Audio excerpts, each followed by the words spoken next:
ಇವತ್ತು ನೆನ್ನೆನೇ ಸಂಜೆ ಮಾಹಿತಿ ಬಂತು, ನಾವು ಎಡಿಟ್ ಮೀಟಿಂಗ್ನಲ್ಲಿದ್ದಾಗ ನಾಳೆ ದರ್ಶನದ್ದು ಜಡ್ಜ್ಮೆಂಟು ಅಂತ.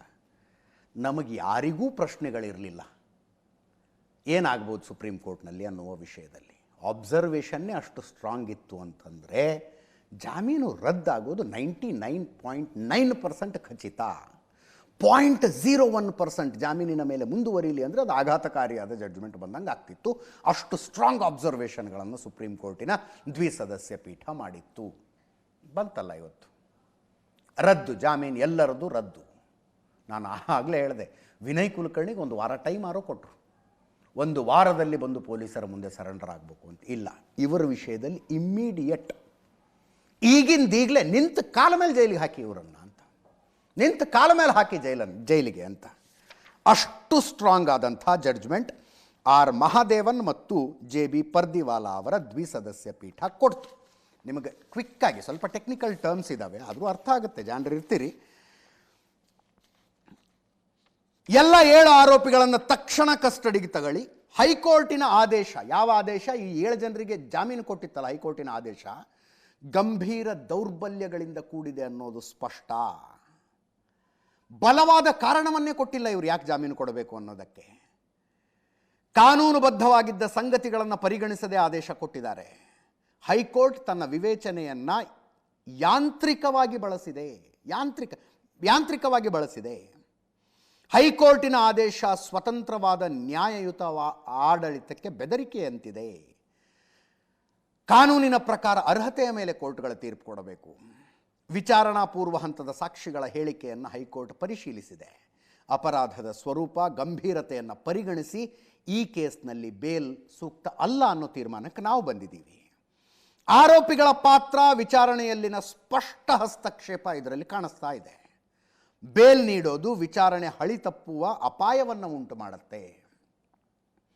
ಸಾಕ್ಷಿಗಳ ಹೇಳಿಕೆಗಳು ಬಲವಾದ FSL ಮತ್ತು ಸಾಂದರ್ಭಿಕ ಸಾಕ್ಷಿಗಳಿದ್ದಾವೆ. ಈ ಪ್ರಕರಣದಲ್ಲಿ ಜಾಮೀನು ರದ್ದು ಮಾಡಲು ಮತ್ತಷ್ಟು ಬಲವನ್ನು ಕೊಟ್ಟಿದೆ. ಜನಪ್ರಿಯತೆಯನ್ನು ಲೆಕ್ಕಿಸದೆ ಎಲ್ಲ ವ್ಯಕ್ತಿಗಳು ಸಮಾನ ಕಾನೂನಿಗೆ ಒಳಪಟ್ಟಿರ್ತಾರೆ. ಸಾಕ್ಷಿಗಳ ವಿಶ್ವಾಸಾರ್ಹತೆ ಮೌಲ್ಯಮಾಪನಕ್ಕೆ ಟ್ರಯಲ್ ಕೋರ್ಟ್ ಸೂಕ್ತ ವೇದಿಕೆ. ಅಪರಾಧದ ಗಂಭೀರತೆಯನ್ನು ಗಮನಿಸಿ ಟ್ರಯಲ್ ಕೋರ್ಟ್ ತ್ವರಿತ ವಿಚಾರಣೆಯನ್ನು ನಡೆಸಬೇಕು ಅಂತ ಆರ್ ಮಹಾದೇವನ್ ಸುಪ್ರೀಂ ಕೋರ್ಟ್ನ ನ್ಯಾಯಮೂರ್ತಿಗಳು ಹೇಳಿದ್ರು. JB ಪರ್ದಿವಾಲಾ ಇನ್ನೊಬ್ಬ ದ್ವಿಸದಸ್ಯ ಪೀಠ ಇದು. ಆರೋಪಿ ಎಷ್ಟೇ ಪ್ರಭಾವಿ ಆದರೂ ಅವರು ಕಾನೂನಿಗಿಂತ ಮೇಲಲ್ಲ. ನ್ಯಾಯಾಂಗ ವ್ಯವಸ್ಥೆಯ ಬಲವಾದ ಸಂದೇಶವನ್ನು ಈ ತೀರ್ಪು ಒಳಗೊಂಡಿದೆ. ಯಾವುದೇ ಬೆಲೆ ತೆತ್ತಾದರೂ ಕಾನೂನಿನ ನಿಯಮವನ್ನು ಪಾಲಿಸೋದು ಖಚಿತ. ಯಾವುದೇ ವ್ಯಕ್ತಿ ಕಾನೂನಿಗಿಂತ ಮೇಲೂ ಅಲ್ಲ, ಕೆಳಗೂ ಅಲ್ಲ. ನಾವು ಅದನ್ನು ಪಾಲಿಸುವಾಗ ಯಾರ ಅನುಮತಿಯನ್ನು ಕೇಳೋದಿಲ್ಲ. ಎಲ್ಲ ಸಮಯದಲ್ಲೂ ಕಾನೂನಿನ ನಿಯಮ ಕಾಪಾಡಿಕೊಳ್ಳೋದು ಅಗತ್ಯ. ಆರೋಪಿಗಳಿಗೆ ಜೈಲಲ್ಲಿ 5 ಸ್ಟಾರ್ ಟ್ರೀಟ್ಮೆಂಟ್ ಸಿಕ್ಕರೆ ಕಠಿಣ ಕ್ರಮ ಜರುಗಿಸ್ತೀವಿ. ಜೈಲು ಸೂಪರಿಂಟೆಂಡೆಂಟ್ ಸೇರಿ ಸಿಬ್ಬಂದಿಯನ್ನು ಅಮಾನತ್ತು ಮಾಡ್ತೀವಿ ಅಂತ JB ಪರ್ದಿವಾಲಾ ಅವರು ತಮ್ಮ ತೀರ್ಪಿನಲ್ಲಿ ಬರೆದಿದ್ದಾರೆ. ಅಲ್ಲಿಗೆ ಈ ಪ್ರಕರಣಕ್ಕೆ ಇಷ್ಟು ದಿವಸ ಸಿಗದೇ ಇದ್ದಂಥ ಒಂದು ಗಂಭೀರತೆ ಸಿಕ್ಕಂಗಾಯಿತು.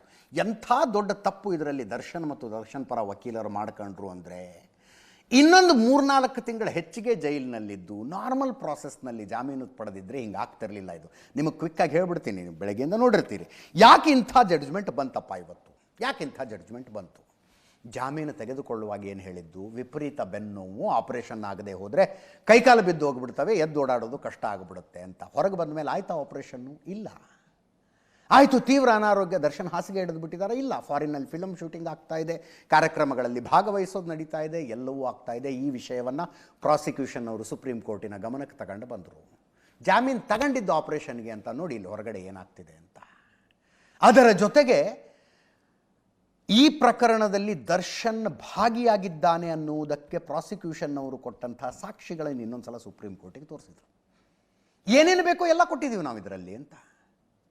ಅಂದರೆ ಮೇಲ್ನೋಟಕ್ಕೆ ಈ ಮನುಷ್ಯ ಕೊಲೆಗಾರ ಅನ್ನುವುದನ್ನು ಸಾಬೀತುಪಡಿಸೋದಕ್ಕೆ ಎಲ್ಲ ಸಾಕ್ಷ್ಯಗಳನ್ನು ಕೊಟ್ಟಿದ್ದೇವೆ.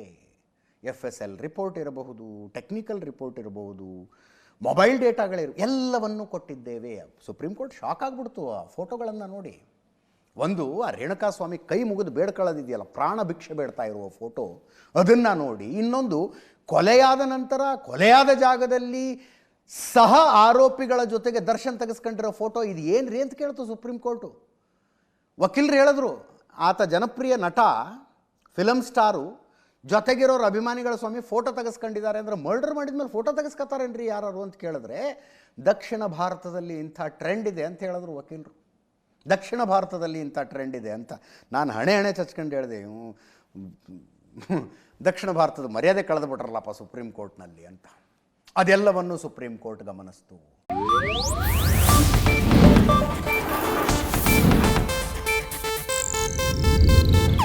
ಇದು ಏಷ್ಯಾನೆಟ್ ನ್ಯೂಸ್ ನೆಟ್ವರ್ಕ್ ಪ್ರಸ್ತುತಿ.